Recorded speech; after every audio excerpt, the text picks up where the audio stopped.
relación con la literatura yo creo que tiene que ver evidentemente con una enfermedad, con el tifus. Era una enfermedad muy grave, gravísima, y bueno, aquello significó pues una larga temporada que a mí me parece que en mi memoria son como meses y meses, y allí me leían cuentos, sobre todo me leían uno que me lo aprendí de memoria y luego reconocí una por una todas las letras y las palabras, o sea que aprendí a leer así. Leía los clásicos libros para niñas de Antonieta la Fantástica, de Celia. El tebeo de Maripepa era famosísimo también. Los tebeos de cuentos de hadas, que me encantaban los tebeos de cuentos de hadas. Y yo creo que esos son los libros que yo he leído. Inmediatamente comprendí que si me contaban cuentos, pues yo también podía contármelos a mí misma, ¿no?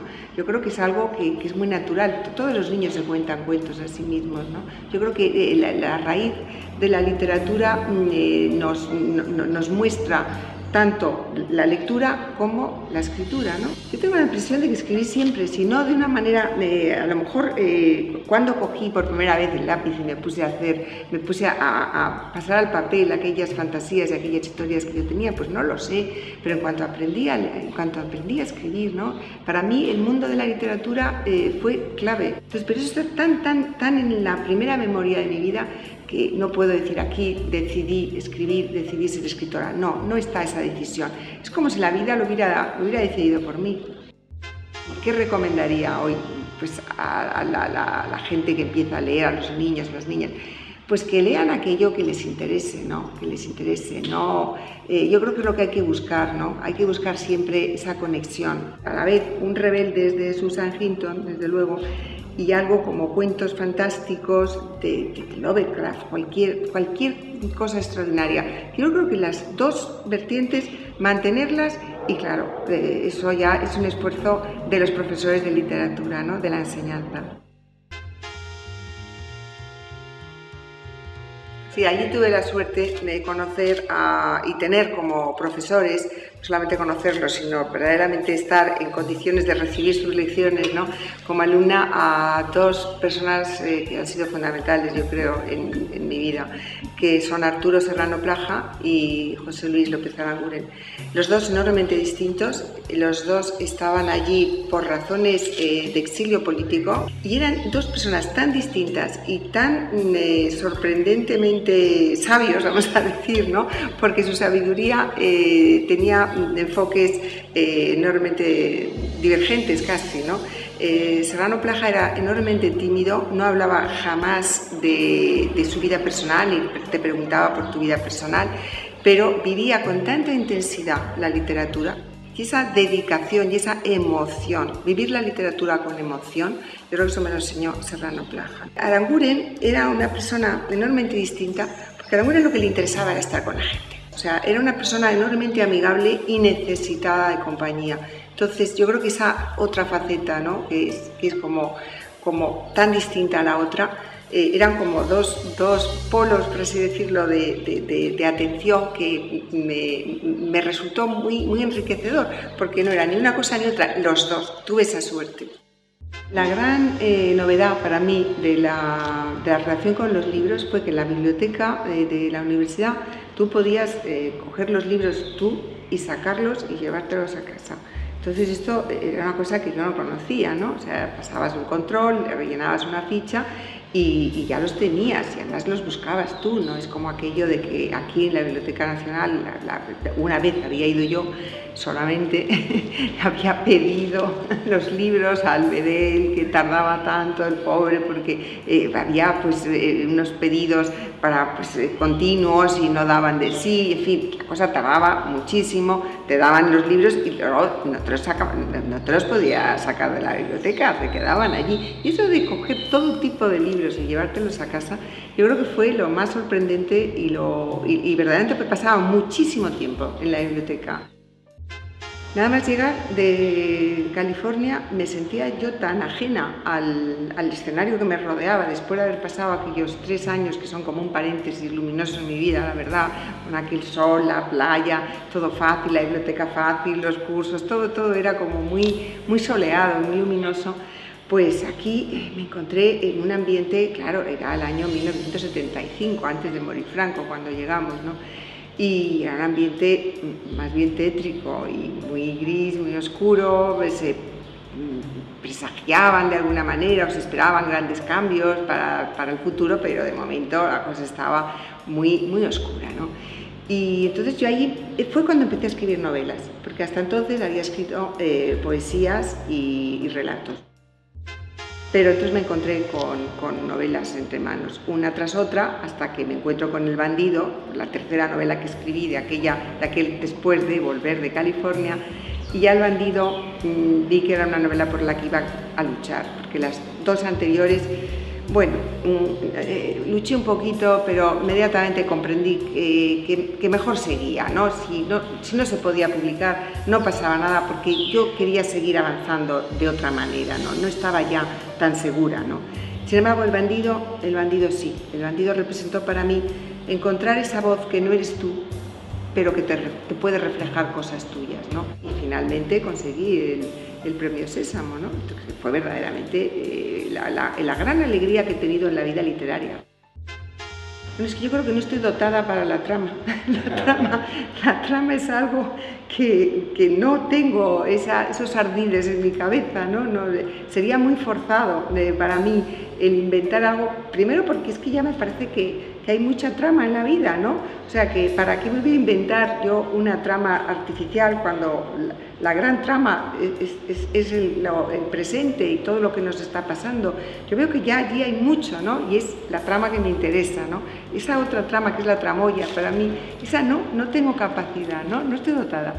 Mientras que esta trama interna de nuestras vidas es la que siempre me ha fascinado, la que me intriga casi como un detective, y trato como de asomarme a esas pequeñas tramas de cada uno y que van también creando redes con los otros. Eso es lo que me interesa a mí, las relaciones entre unos y otros, ese juego de espejos que se forma, ¿no? Cuando te relacionas con una persona y descubres en ti algo nuevo y como el otro descubre en sí mismo algo distinto, ¿no?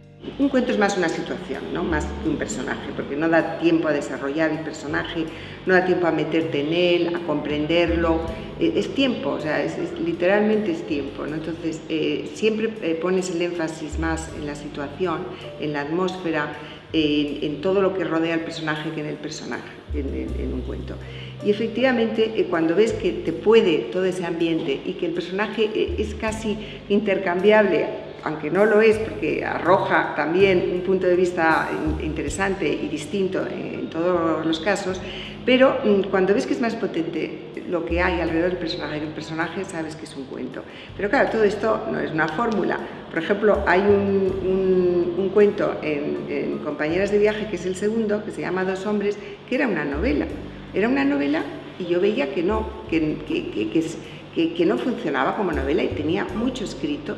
Entonces comprendí que eso no, que tenía que ser un cuento. Entonces lo hice muy sintético y es algo que transcurre muy deprisa en unos años y lo que me interesa es esa perspectiva general. Yo me estaba perdiendo en los personajes cuando lo que verdaderamente me interesaba a mí, me estaba un poco despistada, era como un sentido global de la vida de una persona que se siente muy desconcertada, muy dolorida por una pérdida y que le cuesta arrancar otra vez, le cuesta mucho arrancar.